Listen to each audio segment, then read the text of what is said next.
Now available in paperback and e-readers, Spellbound, A Darker Shade of Black. Get your copy today at your favorite online bookseller.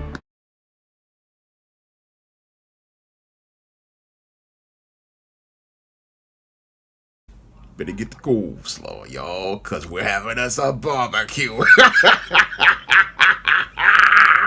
I got a chance to take a look at the movie Lisa Frankenstein on Amazon Prime. Now, I had heard a lot of goths raving about Lisa Frankenstein and talking about how it was a great movie, but after watching Lisa Frankenstein myself, I really was deeply disappointed in this movie. I was deeply disappointed in this movie because what was presented here wasn't really a horror movie, but a movie about an antisocial woman who bordered on being a sociopath, and I just didn't see this as anything I would consider to be entertaining at all. Now, the big problem with Lisa Frankenstein is that this movie does not really know what it wants to be due to the disjointed screenplay that was written by Diablo Cody. This screenplay basically doesn't know whether it wants to be a dark comedy similar to Heather's or if it wants to be a straight horror movie, and this lack of focus for its story basically is the thing that makes Lisa Frankenstein a very hideous movie to watch. Now, Lisa Frankenstein basically is a take on the Mary Shelley novel Frankenstein, which is supposed to try to show us the monstrous side of humanity. And really, this movie falls way short of what Mary Shelley was presenting in her story of Frankenstein, because this story basically tries to show us the dark side of female nature, but really just pulls too many punches, and basically it falls completely apart due to the really weak writing and the just complete underdevelopment of many characters and lack of depth and tone overall.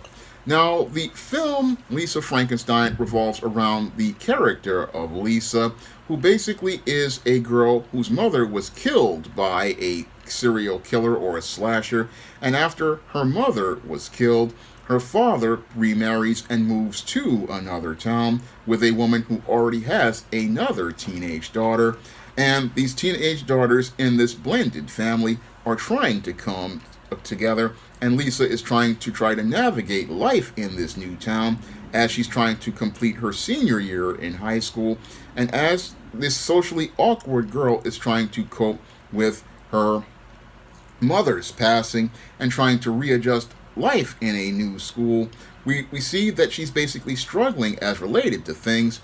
Unfortunately, that's hard to really see because Diablo Cody's first 10 minutes of this film don't really do a good job of answering those three critical questions a screenwriter like myself has to answer. Who is the main character? What do they want? And why should we care?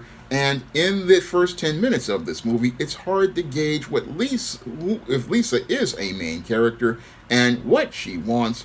I mean, when it comes to Lisa, it's hard to figure out what she wants, and it's really hard to really care about her. It's hard to really care about her because the character starts out socially awkward, but eventually starts to turn more and more antisocial over the course of this film. Starts to turn more antisocial because in the beginning, we see that Lisa's stepmom is one of these psych ward nurses, and that's supposed to be ironic in that she's supposed to be a psych ward nurse who basically is a narcissist, and she's butting heads with Lisa as related to things because she's basically got control over the house because her father is one of these beta males without any sort of backbone or stones, and her stepsister is just trying to overcompensate by being overly social. I mean, this whole family is completely dysfunctional, but when I look at Lisa, I don't see a character that's anyone could relate to because she just comes across as starts out socially awkward, but then just doesn't have any sort of likable traits. I mean, there's not much you can relate to her as a person, and because again, Diablo Cody didn't write her with much depth. And as her character goes to a party, she winds up getting a laced drink, and then has to run into this another beta male who basically tries to be her friend and try to lead her to a place of safety, but then uses that to take advantage of her. And it's just done in such the whole execution of the first 10 minutes is just so sloppy. I mean, the first 10 minutes of this film is just a complete mess, and it throws off the entire movie as related to things, because as Lisa's at this party, she's basically wishing that the guy in the graveyard who she's hanging out and looking at and at his grave comes to life. And the way this guy comes to life is through a deus ex machina, nothing really organic. And eventually, this is what leads to this guy coming back to life and then eventually coming to see Lisa. And as he comes to see Lisa, they eventually start to form a very dysfunctional relationship. A dysfunctional relationship because, again, Lisa doesn't know how to relate to people. And this character of the guy, basically, he basically is like sort of like supposed to be like a Frankenstein monster. But the whole thing is we start to see the monster in Lisa, a monster that emerges over the course of the film, a monster that basically shows how Lisa isn't really a good person that we can root for, because as the film goes on, she becomes more and more of a monster, and as she becomes more and more of a monster, basically she stops having regard for people, as she's having this relationship with this creature who she basically hides in her closet. And again, things come to a head at the beginning of the first act when her narcissistic mother basically looks to say that she's going to have Lisa committed, and then the monster winds up murdering her stepmother and murders her stepmother. And what happens is, that's quite ironic, is that after the stepmother is murdered, this is where Lisa starts to turn into more and more of a monster over the course of the film. And over the course of the film, we start to see Lisa become this just really dark and twisted person. A dark and twisted person. And I guess Diablo Cody was trying to say that just like Dr. Frankenstein, Lisa is becoming a monster as related to being a teenager in high school.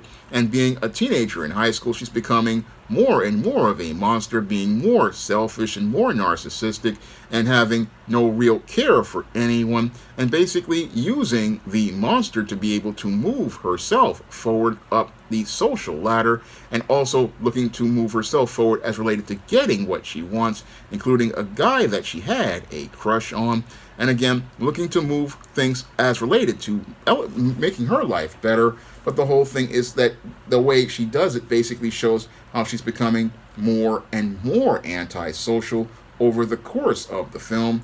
And instead of her becoming a person similar to her sister, she becomes more and more of a sociopath. And that's the thing that really was unsettling to me as related to this character. This character basically became more of a sociopath over the course of the story. But the whole execution of the film, really, the characters are really paper thin and one-dimensional, and that really is the thing that hampers the film, along with a disjointed story, is the fact that most of the characters in this film are just so one-dimensional and so paper thin, and they have no depth and no layers. I mean, there was so much more that could have been done with this kind of premise. Unfortunately, the story basically doesn't really have that whole, the script is not really fleshed out well enough where you can see the darkness of the comedy, or you could see the horror aspects. And again, it really makes for a completely uneven film, just the whole way that the story is just so shallow. The story is extremely shallow, and the characters, again, are just so underdeveloped that you really don't get to see anybody really come to life the way that they're supposed to. No, everybody's just kind of there just to be there like cardboard cutouts, and you don't really get to feel a sense of people. Now, the actors do manage to try to elevate this weak material, but there's not much they can do as related to this film. I mean, there's not much they can do because Diablo Cody didn't give them enough as related to character and personality and voice. I mean, that was a big problem for me with Lisa Frankenstein, along with the very unsettling story and the just devolution of this Lisa character from a socially awkward girl to a just complete sociopath. I mean, this is not the kind of story that I would want to spend money to go see, let alone watch on Amazon Prime, because after watching it on Amazon Prime, I could really just see the antisocial messages and undertones in this story, and they were just the thing that was the most unsettling thing to watch about this movie. Now, when it comes to this film, I really didn't like the way they presented the goth aesthetic in this movie, because basically what this film was basically presenting was a lot of goth stereotypes in a passive aggressive fashion. Yes, passively we did get to see Lisa putting on a goth aesthetic, but aggressively this film was presenting goth in an antisocial way and presenting us with this Lisa Frankenstein character. I mean, like a Frankenstein, like a monster, against someone who just had no sense of caring about other human beings, no sense of caring about other people. Now, Diablo probably thought that this was going to be ironic in that she's becoming like her stepmother and becoming as just as antisocial, but that doesn't create a hero or a character that we want to root for, or a character that people would want to again see be able to go to the end of the movie. I mean, when I was watching this movie, it was a struggle to get through after the first act ended, when the monster killed Lisa's stepmother. And as the film continued to go on, again, there was no character that you could say, hey, I connect with with these people and care about these people. And I just wanted to just see this movie to the end because I had started this movie. But what I saw, again, just really disturbed me, because the underlying themes of this movie were just so antisocial that they just were just really troubling to me. Because what I saw over the course of this film was a girl becoming more and more of a sociopath, and the only reason why the ending ended was because she wanted to avoid accountability in the real world, and hoped to escape to the afterlife to be able to escape accountability. And possibly what Diablo Cody was doing here was possibly talking about female nature and females not wanting to be accountable, but the whole execution of concept wasn't one that really gave you a satisfying story. I mean, the entire story, again, was completely unsettling for me as related to the presentation of goths and the goth subculture, and again, presenting goths as antisocial, because I have many goth viewers, and I have many people who I know in the goth scene, and they don't want to be presented as antisocial. No, most goths I have known mostly are shy, and they're introverted people, but they don't really think about going out here to do harm to others. In fact, they're the ones who are the ones trying to avoid being harmed, and while they struggle with being socially awkward, the whole thing is they want to be a part of society. Now, they may have a dark take on things, but they don't want to hurt people. And that's where I have an issue with this movie. And again, the complete antisocial presentation of goths, because again, clearly this woman doesn't know anything about the goth scene, and again presents this character as some sort of goth aesthetic, but that goth aesthetic really is bordering on antisocial behavior. And there's a big difference between goth and antisocial. Many goths maybe have a dark view of life, but they still have some sort of hope and optimism and have some sort of aspiration. And while they're socially awkward, some people in the goth scene are socially awkward and introverted, they are working on trying to find their voice and find a way to speak to what they are saying. That's what I talk about in my novel, Spellbound, and other books in the Spinsterella trilogy. And again, I looked at this movie, and again, I was coming in based on what I was hearing from a lot of goths that this was a great movie. But when I looked at what I saw in this movie, it wasn't great to me. It wasn't really great to me because this was not just dark, this was just twisted, and it was twisted all around. Again, a really twisted movie from a twisted perspective. And the other beef I have with this film is its presentation of the year 1989. Now, as someone who was 15 in 1989, I could tell you that a lot of stuff was off in this movie as related to its presentation of the last year of the 1980s. There was a lot really off as related to its depiction of the 80s. And again, it clearly showed me that Diablo Cody didn't do her research on the time period, didn't do her research on that era. the way I did for my book, John Hayes, 1987, where, yeah, I grew up, I was 13 years old in 1987, but the whole thing is I had to go back and do my research on that year to make sure things were right.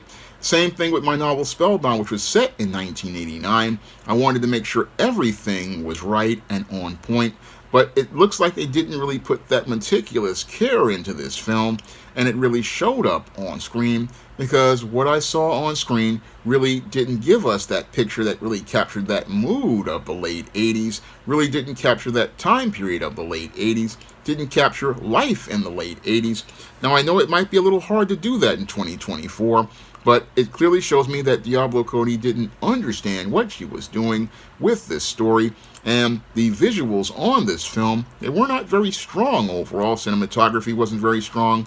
The things that were strong were possibly, I mean, even the wardrobe wasn't that great. I mean, they had stuff that really wasn't flowing right. Now, as somebody who's from the 80s, I could tell you how people dressed, how people acted during that time, and they really missed the mark on this film. A film that basically just comes across as a hodgepodge of a hot mess, doesn't know whether it wants to be a dark comedy or a horror movie, doesn't know what it wants to be, and that's what made Lisa Frankenstein an unsettling film because it just did not have any solid focus or direction. I mean, it just comes across as somebody's attempt to make a female version of Frankenstein as a love story, but all of these elements just don't really come together. They don't come together the way the Mary Shelley novel did, and it makes for, again, a very just uncomfortable film about a very antisocial character, an antisocial character that you can't really root for, because when you go to the movies, you're supposed to want to root for the lead character and see them achieve what they want to achieve.